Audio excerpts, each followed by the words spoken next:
Baik, yang pertama itu ada struktur dokumen dan metadata itu pada awal kode HTML kita itu melihat deklarasi HTML yang mendefinisikan dokumen sebagai HTML5 dengan tag HTML dengan atribut yang ID yang menunjukkan bahasa dokumen itu adalah bahasa Indonesia.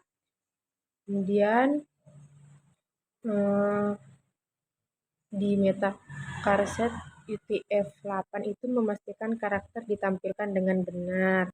Kemudian href HTTPS itu dia menunjukkan penggunaan framework CSS populer yang untuk styling.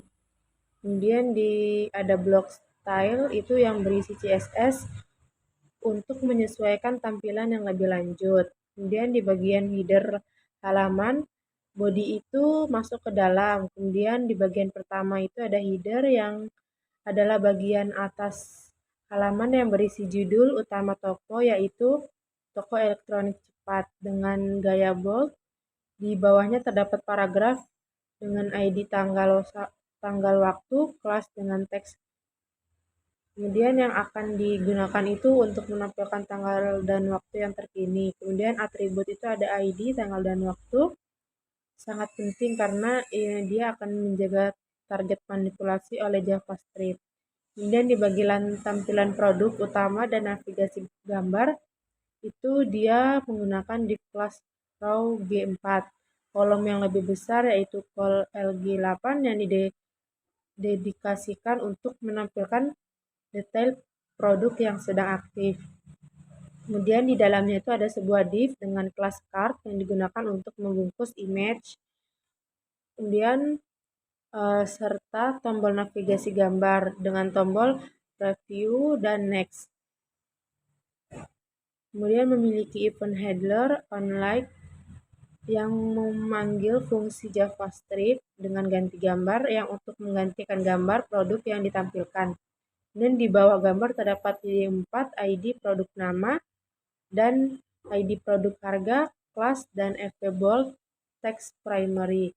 Kemudian yang akan diisikan dengan nama harga dan produk saat ini oleh JavaScript. Kemudian di daftar produk dan pemilihan itu ada kolom yang lebih kecil, yang di sampingnya itu terdapat tampilan produk utama, terdapat bagian untuk daftar semua produk yang tersedia. Kemudian dengan judul daftar produk.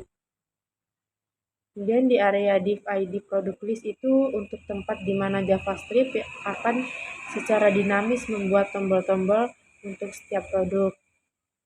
Kemudian di form pemesanan itu ada kolom yang terpisah di bagian bawah halaman yang dibungkus dalam div dengan kelas from section.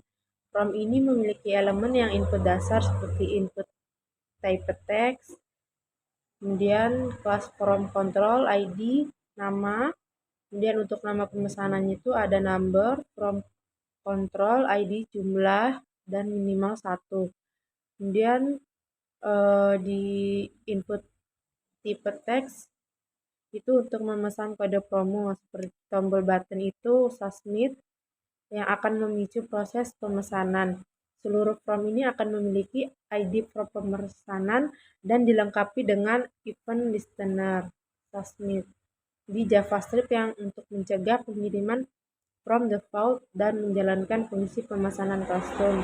Kemudian ada di ringkasan output pesanan itu di dalam di kolom sebelahnya itu ada terdapat div class dengan output selection yang berfungsi sebagai area ringkasan pesanan yang awalnya kosong, kemudian div ID output ini akan diisi secara dinamis oleh JavaScript setelah penggunaan mengisi dan mengirimkan form pemesanan.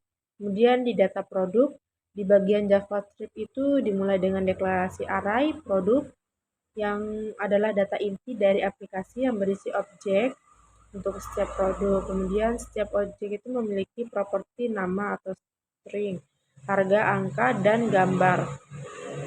Kemudian di state aplikasi dan fungsi utama dengan variabel indeks produk dan indeks gambar, beberapa peran sebagai state aplikasi. Dengan tampilan produk itu untuk rendering engine utama, yaitu mengambil data dari array produk yang berdasarkan indeks produk dan indeks gambar. Kemudian ganti gambar. Ini tuh untuk menavigasi antar gambar produk. Kemudian diganti produk indeks itu untuk fungsinya untuk dipanggil ketika pengguna mengklik tombol daftar produk dan ia akan mengubah indeks produk ke indeks yang dipilih dan mereset indeks gambar ke 0. Kemudian di logika pemesanan itu ada fungsi pesan produk. Itu adalah inti dari proses pemesanan yang dia itu mengambil nilai dari input nama, jumlah, dan promo, kemudian melakukan validasi dasar, kemudian menghitung subtotal dan menerapkan logika diskon. Jika promo adalah diskon 10, maka potongannya dihitung 10% dari subtotal dan menghitung total akhir, kemudian membuat order ID untuk secara akta. Kemudian yang terakhir adalah memperbarui inner HTML dari div ID output dengan string HTML yang berisi ringkasan pemesanan. Kemudian diinisialisasi dan perbaruan dinamis itu dengan tampil daftar produk, itu fungsi untuk bertanggung jawab untuk membuat elemen HTML secara dinamis. Kemudian di update waktu, fungsinya itu untuk mengambil tanggal dan waktu saat ini yang menggunakan objek dat, memformatnya ke lokal Indonesia dan memperbarui teks konteks dari PID, tanggal, dan waktu. Kemudian event listener itu submit from barisnya itu untuk kunci yang mendengarkan event submit pada form pemesanan. Eksekusi awal, tampilan daftar produk dan tampilkan produk dipanggil saat halaman pertama kali dimuat dan menganalisis tampilan. Kemudian diperbarui berkelanjutan, ada set interval update waktu 1000 adalah fungsi yang membuat update waktu terus berjalan setiap 1 detik, memastikan tanggal dan waktu selalu up to date.